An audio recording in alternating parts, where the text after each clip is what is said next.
Hi ಎಲ್ರಿಗೂ ನಮಸ್ಕಾರ. Share market in Kannada ಚಾನಲ್ಗೆ ನಿಮಗೆ ಸ್ವಾಗತ. ಜನವರಿ 22ರ ಮಾರ್ಕೆಟ್ ಅಪ್ಡೇಟ್ನ ಅಬ್ಸರ್ವ್ ಮಾಡೋದಾದರೆ ಕಂಟಿನ್ಯೂಸ್ ಡೌನ್ ಟ್ರೆಂಡ್ ನಂತರ ಸ್ವಲ್ಪ ರಿಕವರಿ ಮಾರ್ಕೆಟ್ನಲ್ಲಿ ನೋಡೋದಕ್ಕೆ ಸಿಕ್ಕಿದೆ. ಇವತ್ತು ನಿಫ್ಟಿ 162 ಪಾಯಿಂಟ್ಗಳಷ್ಟು ಗೇನ್ ಆಯಿತು. 0.65% ಜಂಪ್ ನಿಫ್ಟಿಯಲ್ಲಿ ನೋಡೋದಕ್ಕೆ ಸಿಕ್ಕಿದೆ. ಸೆನ್ಸೆಕ್ಸ್ ಕೂಡ 0.6% ಇವತ್ತು ಗೇನ್ ಆಯಿತು.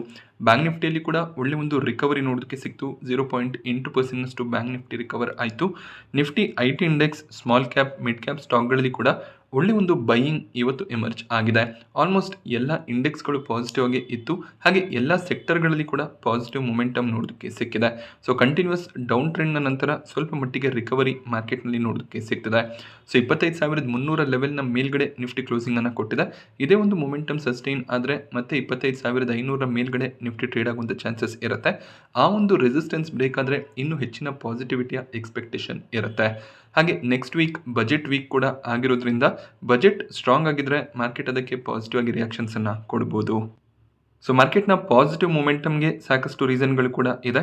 ನಿನ್ನೆ ಟ್ರಂಪ್ ಅವರು ಒಂದು ಸ್ಟೇಟ್ಮೆಂಟ್ ಅನ್ನು ಕೊಟ್ಟರು. ಗ್ರೀನ್ಲ್ಯಾಂಡ್ನ ಮೇಲೆ US ಆರ್ಮಿಯನ್ನು ಬಿಟ್ಟು ಗ್ರೀನ್ಲ್ಯಾಂಡನ್ನು ಅಕ್ವೈರ್ ಮಾಡ್ತೀವಿ ಅಂತ ಹೇಳ್ತಿದ್ರು. ಬಟ್ ಈಗ ಅವರು ಹಿಂದೆ ಸರಿದಿದ್ದಾರೆ.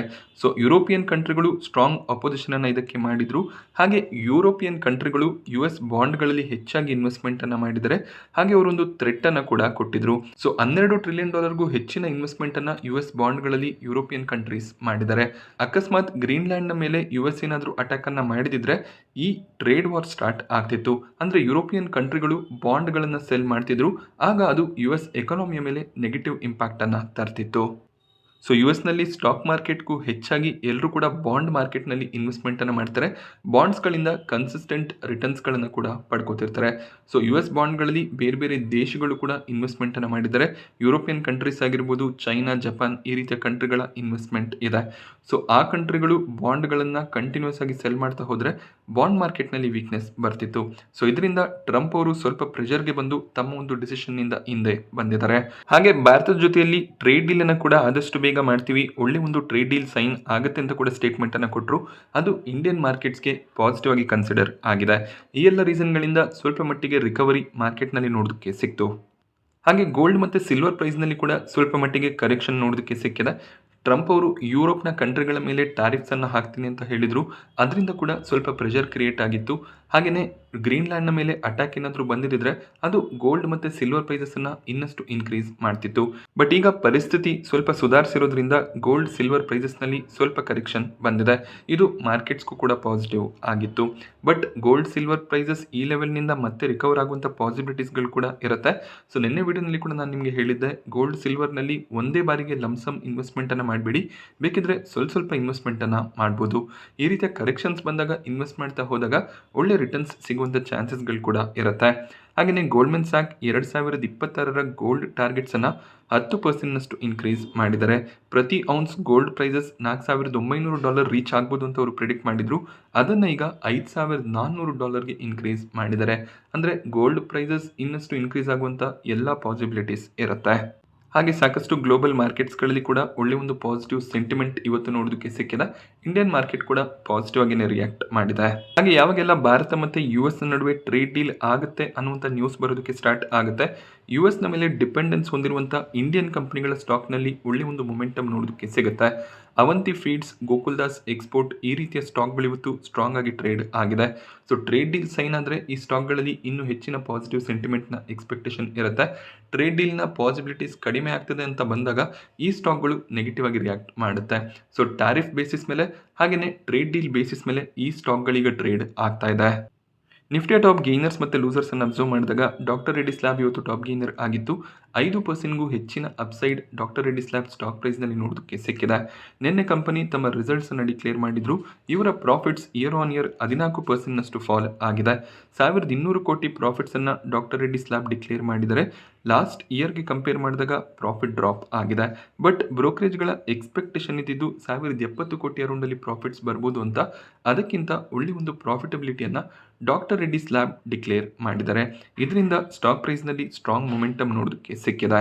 ಸೊ ಯುಎಸ್ಗೆ ಕಂಪನಿ ಪ್ರಾಡಕ್ಟ್ಸ್ ಅನ್ನು ಏನು ಎಕ್ಸ್ಪೋರ್ಟ್ ಮಾಡ್ತಿದ್ರು ಅದರ ಒಂದು ಅಮೌಂಟ್ ಏನಿದೆ ಅದು ಕಡಿಮೆ ಆಗ್ತಿರೋದು ಕಾಣಿಸ್ತಿದೆ. ಬಟ್ ಡೊಮೆಸ್ಟಿಕ್ ಮಾರ್ಕೆಟ್ನಲ್ಲಿ ಎಮರ್ಜಿಂಗ್ ಮಾರ್ಕೆಟ್ಗಳಲ್ಲಿ ಅಂದರೆ ಸಣ್ಣ ಸಣ್ಣ ದೇಶಗಳಿಗೆ ಇವರೇನು ಪ್ರಾಡಕ್ಟ್ಸ್ಗಳನ್ನು ಎಕ್ಸ್ಪೋರ್ಟ್ ಮಾಡ್ತಾರೆ ಆ ಒಂದು ದೇಶಗಳಿಂದ ರೆವಿನ್ಯೂಸ್ ಇನ್ಕ್ರೀಸ್ ಆಗ್ತಿರೋದು ಕಾಣಿಸ್ತಿದೆ. ಆದ್ರಿಂದ ಕಂಪನಿಯ ಪ್ರಾಫಿಟಬಿಲಿಟಿ ಎಕ್ಸ್ಪೆಕ್ಟೇಷನ್ಗಿಂತ ಸ್ಟ್ರಾಂಗ್ ಆಗಿ ಬಂದಿದೆ. ಹಾಗೆ BL ಸ್ಟಾಕ್ ಪ್ರೈಸ್ನಲ್ಲಿ ಕೂಡ 3.5% ಜಂಪ್ ಇವತ್ತು ನೋಡೋದಕ್ಕೆ ಸಿಕ್ತು. ಅದಾನಿ ಸ್ಟಾಕ್ಸ್ ಸ್ಟ್ರಾಂಗ್ ಆಗಿ ಟ್ರೇಡ್ ಆಗಿದೆ. ಅದಾನಿ ಎಂಟರ್ಪ್ರೈಸಸ್, ಅದಾನಿ ಪೋರ್ಟ್ಸ್ 2.5%ಗೂ ಹೆಚ್ಚಾಗಿ ಇವತ್ತು ಗೇನ್ ಆಯಿತು. ಮೆಟಲ್ ಸೆಕ್ಟರ್ನ ಸ್ಟಾಕ್ಗಳಲ್ಲಿ ಕೂಡ ಮೊಮೆಂಟಮ್ ಸಸ್ಟೈನ್ ಆಯಿತು. ಟಾಟಾ ಸ್ಟೀಲ್ 2.5% ಜಂಪ್ ಆಗಿದೆ. ಸೊ ಟಾಪ್ ಲೂಸರ್ಸ್ ಅನ್ನು ಅಬ್ಸರ್ವ್ ಮಾಡಿದಾಗ ಎಟರ್ನಲ್ ಇವತ್ತು ಟಾಪ್ ಲೂಸರ್ ಆಗಿತ್ತು. 2.5%ಗೂ ಹೆಚ್ಚಿನ ಕರೆಕ್ಷನ್ ಎಟರ್ನಲ್ ಸ್ಟಾಕ್ ಪ್ರೈಸ್ನಲ್ಲಿ ನೋಡೋದಕ್ಕೆ ಸಿಕ್ಕಿದೆ. ಸೊ ಇದಕ್ಕೆ ರೀಸನ್ ಎಟರ್ನಲ್ CEO ತಮ್ಮ ಪೊಸಿಷನ್ಗೆ ರೆಸಿಗ್ನೇಷನ್ನ ಕೊಟ್ಟಿದ್ರು. ಅವರೀಗ ಬೋರ್ಡ್ ಮೆಂಬರ್ ವೈಸ್ ಚೇರ್ಮನ್ ಆಗಿರ್ತಾರೆ. ಮೇ ಬಿ ಈ ಒಂದು ನ್ಯೂಸ್ಗೆ ಎಟರ್ನಲ್ ಸ್ವಲ್ಪ ಮಟ್ಟಿಗೆ ನೆಗೆಟಿವ್ ಆಗಿ ರಿಯಾಕ್ಟ್ ಮಾಡಿದೆ. ಬಟ್ ಎಟರ್ನಲ್ ರಿಸಲ್ಟ್ಸ್ ಸ್ಟ್ರಾಂಗ್ ಆಗೇ ಇತ್ತು. ಒಳ್ಳೆ ಒಂದು ಪ್ರಾಫಿಟ್ ಗ್ರೋತ್ ನೋಡೋದಕ್ಕೆ ಸಿಕ್ಕಿತ್ತು. ಬ್ಲಿಂಕಿಟ್ ಬಿಸ್ನೆಸ್ ಕೂಡ ಸ್ಟ್ರಾಂಗ್ ಆಗಿ ಪರ್ಫಾರ್ಮ್ ಮಾಡಿತ್ತು.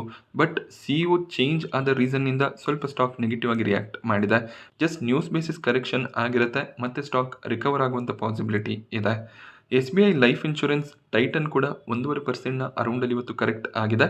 Eicher motors, Max health care ಕೂಡ ನೆಗೆಟಿವ್ ಆಗಿ ಕ್ಲೋಸಿಂಗ್ ಅನ್ನು ಕೊಟ್ಟಿದೆ. ಸೊ ಈ ಒಂದು ಕ್ವಾರ್ಟರ್ನಲ್ಲಿ ತುಂಬಾ ಎಕ್ಸ್ಪೆಕ್ಟೇಷನ್ ಇದ್ದಂಥ ರಿಸಲ್ಟ್ ಇಂಡಿಗೋ ರಿಸಲ್ಟ್ ಆಗಿರುತ್ತೆ. ಇಂಡಿಗೋ ಫ್ಲೈಟ್ ಡಿಲೇಸ್ನ ರೀಸನ್ನಿಂದ ಕಂಪನಿಯ ಕ್ವಾರ್ಟರ್ ರಿಸಲ್ಟ್ನ ಮೇಲೆ ಸಾಕಷ್ಟು ಇಂಪ್ಯಾಕ್ಟ್ ಬರ್ಬೋದು ಅಂತ ಬ್ರೋಕರೇಜ್ಗಳು ಪ್ರಿಡಿಕ್ಷನ್ ಅನ್ನು ಮಾಡಿದ್ರು.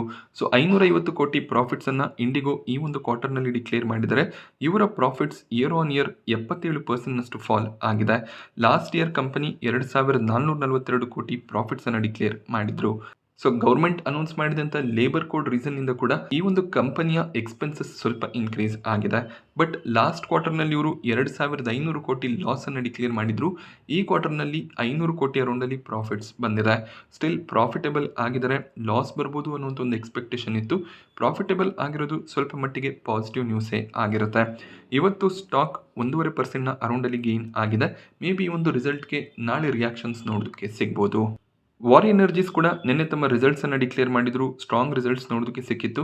Profits year on year 118% jump ಆಗಿತ್ತು. ಈ ರೀಸನ್ನಿಂದ ಸ್ಟಾಕ್ 10%ನಷ್ಟು ಗೇನ್ ಆಗಿದೆ.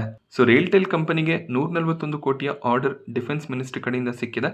ಈ ಒಂದು ನ್ಯೂಸ್ನಿಂದ ಸ್ಟಾಕ್ 3%ನಷ್ಟು ಇವತ್ತು ಗೇನ್ ಆಯಿತು. ಯೂಶಲಿ 20-30 ಕೋಟಿ ಅರೌಂಡಲ್ಲಿ ಆರ್ಡರ್ಸ್ಗಳನ್ನ ರೇಲ್ಟೆಲ್ ಪಡ್ಕೋತಿರ್ತಾರೆ. ಬಟ್ ಒಂದು ದೊಡ್ಡ ಕಾಂಟ್ರಾಕ್ಟ್ ರೇಲ್ಟೆಲ್ಗೆ ಈಗ ಸಿಕ್ಕಿದೆ.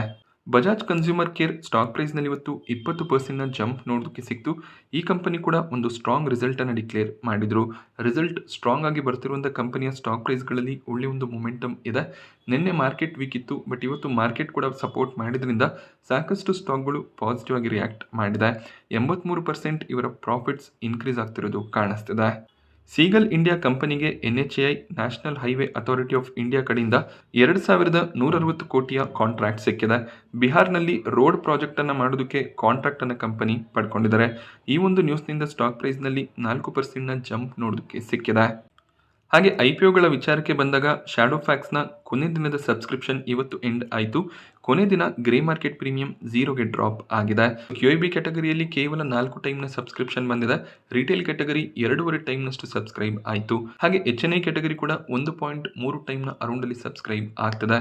ಸೊ ರಿಟೇಲ್ ಕ್ಯಾಟಗರಿಯಲ್ಲಿ ಅಪ್ಲಿಕೇಶನನ್ನು ಹಾಕಿದರೆ ಖಂಡಿತವಾಗ್ಲೂ ಅಲಾಟ್ಮೆಂಟ್ನ ಚಾನ್ಸಸ್ ಹೆಚ್ಚಾಗಿ ಇರುತ್ತೆ. ಯಾವುದೇ ರೀತಿಯ ಪ್ರೀಮಿಯಂ ಕಾಣಿಸ್ತಿಲ್ಲ. ಮಾರ್ಕೆಟ್ ರಿಕವರ್ ಆಗಿದೆ. ಮೇ ಬಿ QIB ಸಬ್ಸ್ಕ್ರಿಪ್ಷನ್ ಕೂಡ ಕಡಿಮೆ ಇರೋದ್ರಿಂದ ಒಂದು ಫ್ಲಾಟ್ ಅಥವಾ ನೆಗೆಟಿವ್ ಲಿಸ್ಟಿಂಗ್ನ ಎಕ್ಸ್ಪೆಕ್ಟೇಷನ್ ಇರುತ್ತೆ. ಮೊದಲನೇ ದಿನ ರಿಟೇಲ್ ಕ್ಯಾಟಗರಿಯಲ್ಲಿ ಒಳ್ಳೆ ಸಬ್ಸ್ಕ್ರಿಪ್ಷನ್ ಬಂತು. ಅದಾದಮೇಲೆ ಸಬ್ಸ್ಕ್ರಿಪ್ಷನ್ ಸ್ಲೋ ಡೌನ್ ಆಗಿದೆ. ಸೊ ನಾನಿವತ್ತು ನಿಮಗೆ ಮಾರ್ಕೆಟ್ನ ಬಗ್ಗೆ ಕೊಟ್ಟಂಥ ಇನ್ಫಾರ್ಮೇಷನ್ ಇಷ್ಟ ಆದರೆ ವಿಡಿಯೋನ ಲೈಕ್ ಮಾಡಿ. ಹಾಗೆ ಇದೇ ರೀತಿಯ ಮಾರ್ಕೆಟ್ ಅಪ್ಡೇಟ್ಸ್ಗಳಿಗೋಸ್ಕರ ಚಾನಲ್ನ ಸಬ್ಸ್ಕ್ರೈಬ್ ಮಾಡ್ಕೊಳ್ಳಿ. Thank you friends.